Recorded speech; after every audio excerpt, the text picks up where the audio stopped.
Proses pembelajaran daring kelas 4 SD swasta HKBP Batu 4 wali kelas Evi Juliana Mani. 5, 4, 3, 2, 1, 0.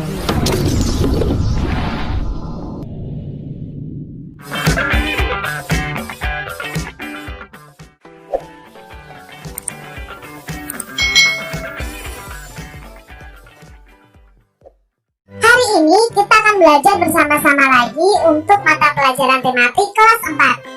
Kita belajar di tema 3, peduli terhadap makhluk hidup, subtema 1, hewan dan tumbuhan di lingkungan rumahku, pembelajaran 1. Mari adik-adik kita belajar dengan penuh semangat. Sebagian besar masyarakat Indonesia mengonsumsi nasi sebagai makanan pokok. Apakah kamu tahu bahwa nasi berasal dari beras dan beras itu berasal dari padi? Nah, tentunya adik-adik tahu ya, nasi itu berasal dari beras dan beras itu berasal dari padi. Mari kita mengenal lagi lebih dalam tentang tanaman padi. Padi adalah tanaman yang sangat penting di Indonesia. Padi itu menghasilkan beras. Banyak penduduk Indonesia yang mengonsumsinya. Padi dapat tumbuh di daerah panas dengan curah hujan yang tinggi. Daerah utama penghasil padi adalah Jawa Barat, Jawa Timur, Jawa Tengah, Sulawesi Selatan, dan Sumatera Utara. Karawang, Jawa Barat dikenal sebagai lumbung padi nasional. Pertumbuhan padi dibagi menjadi 3 tahap besar adik-adik. Pertama-tama, benih atau biji padi dimasukkan ke dalam karung goni dan direndam 1 malam di dalam air mengalir supaya perkecambahan benih bersamaan. Selanjutnya, benih-benih itu ditanam di lahan sementara. Petani juga mengairi, memberi pestisida dan pupuk pada tanaman ini. Bibit yang telah siap dipindah ditanamkan ke sawah adik-adik.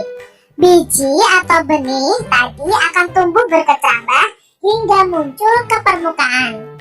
Selanjutnya, tanaman padi berbunga hingga gabah matang, berkembang penuh, keras, dan berwarna kuning. Gabah adalah bulir padi yang terbungkus dalam sekam. Sekam itu artinya kulit padi adik-adik. Gabah ini nantinya yang akan dijadikan benih lagi. Tahap pertumbuhan padi itu berlangsung antara 110 hari hingga 130 hari. Setelah panen padi, gabah ditumbuk dengan lesung atau digiling sehingga sekam atau kulit padinya itu terlepas dari isinya. Bagian isi inilah yang berwarna putih, kemerahan, ungu, atau bahkan hitam yang disebut dengan beras yang kita konsumsi setiap hari, yaitu nasi. Nah, dari bacaan tadi ada pertanyaan nih adik-adik. Apa sih isi bacaan di atas tadi? Lalu, mengapa tanaman tersebut penting bagi masyarakat Indonesia? Di mana tanaman tersebut dapat tumbuh adik-adik? Nah, padi tadi berapa lama proses tanaman tersebut dari tadi ya berkecambah sampai nanti panen itu membutuhkan proses. Apa yang dimaksud dengan gabah dari bacaan tadi? Nah, gabah, kamu sudah belajar tentang bagaimana padi tumbuh. Isilah diagram berikut berdasarkan bacaan tadi. Nah, ini adalah diagram yang harus kalian isi tentang pertumbuhan padi. Berikut adalah beberapa cara untuk mempertahankan padi tetap dapat dinikmati masyarakat Indonesia. Yang pertama adalah menjaga bibit agar dapat ditanam kembali. Yang kedua, menjaga lahan pertanian. Jangan sampai lahan digunakan untuk kebutuhan lainnya. Misalnya dijadikan untuk bangunan ya, mendirikan bangunan. Nah, itu nanti akan mengurangi lahan pertanian dan otomatis produksi padi sendiri, produksi beras sendiri juga akan menurun adik-adik. Lalu kita bisa menjaga kebersihan lingkungan sekitar. Sampah akan menyebabkan banjir. Nah, apabila terjadi banjir, maka tanaman padi tidak akan tumbuh adik-adik, akan rusak, jadi petani tidak akan bisa panen. Saluran air yang mengalir di sawah itu harus dijaga agar tetap mengalir. Nah, kita juga tidak boleh menggunakan beras berlebihan. Jadi penggunaan beras yang tidak berlebihan. Jumlah penduduk yang meningkat akan meningkatkan kebutuhan yang besar terhadap padi. Jadi adik-adik, kita juga harus berhemat dalam penggunaan beras ini. Jangan kalian saat makan terus kalian tidak habis, kalian buang. Nah, itu sayang sekali. Ketika kalian mengambil makanan, ya sesuaikan dengan kebutuhan kalian masing-masing. Jadi jangan ambil banyak tapi nanti akhir-akhirnya sisa dan dibuang. Jangan seperti itu ya adik-adik. Penggunaan beras sesuai kebutuhan juga akan sangat membantu untuk mempertahankan padi tetap bisa kita nikmati. Amati gambar berikut ini adik-adik. Tuliskan sedikitnya 5 pertanyaan tentang gambar tersebut. Nah, ini adalah gambar di pantai, ini gambar pegunungan, ini gambar sawah. Nah, kita buat 5 pertanyaan berdasarkan gambar tersebut. Di sini Kak Citra membuat 5 pertanyaan. Adik-adik bisa membuat pertanyaan yang berbeda dengan Kak Citra. Yang pertama, apa saja jenis pekerjaan yang ada di daerah pantai? Nah, 2, mengapa penduduk daerah pantai banyak menjadi nelayan? Mengapa di daerah pegunungan banyak penduduk bekerja pada perkebunan? Nah, ini yang gambar kedua.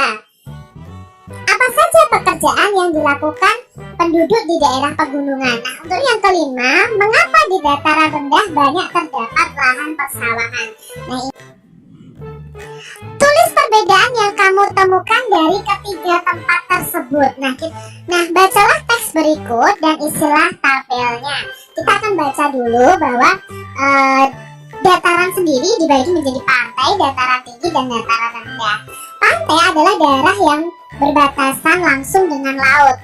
Pantai ada yang landai, ada juga yang terjal. Pantai yang landai itu tidak terlalu dalam adik-adik, biasanya digunakan untuk objek wisata. Sedangkan dataran tinggi adalah permukaan bumi yang ketinggiannya 500 meter di atas permukaan laut. Nah, dataran tinggi ini biasanya dimanfaatkan untuk peristirahatan, objek wisata, dan usaha perkebunan. Sedangkan dataran rendah adalah permukaan bumi yang datar dengan ketinggian kurang dari 200 meter dari atas permukaan air laut. Pada umumnya dataran rendah ini berada di pesisir pantai. Dataran rendah banyak digunakan untuk berbagai keperluan, di antaranya pertanian, peternakan, perumahan, dan industri, serta beberapa jenis kegiatan perkebunan seperti perkebunan kelapa dan tebu. Itu tadi tentang pantai, dataran tinggi, dan dataran rendah. Nah, kita akan lengkapi tabel seperti ini adik-adik. Jadi aspek yang akan kita teliti adalah ciri-ciri, sumber daya alamnya, manfaatnya, dan mata pencaharian penduduknya. Kalau pantai, ciri-cirinya itu berbatasan langsung dengan laut ya. Sumber daya alamnya itu bisa ikan, rumput laut, kerang, dan lain sebagainya. Manfaatnya itu untuk pantai ini sendiri adalah untuk objek wisata. Dan mata pencahariannya itu kebanyakan nelayan atau petani tambak. Sedangkan untuk dataran tinggi, ciri-cirinya itu ketinggiannya 500 meter di atas permukaan air laut. Lalu sumber daya alamnya adalah tanaman, sayuran, dan buah-buahan. Manfaatnya biasanya juga dijadikan objek wisata, tempat peristirahatan, dan perkebunan. Nah, mata pencahariannya biasanya adalah petani dan pekebun ya, yang suka mengelola perkebunan. Sedangkan ciri-ciri dataran rendah itu ketinggiannya kurang dari 200 meter di atas permukaan air laut. Lalu sumber daya alamnya biasanya hewan ternak, sayuran, dan buah-buahan. Lalu manfaatnya yang bisa kita ambil dari dataran rendah ini bisa digunakan untuk pertanian, perkebunan, peternakan,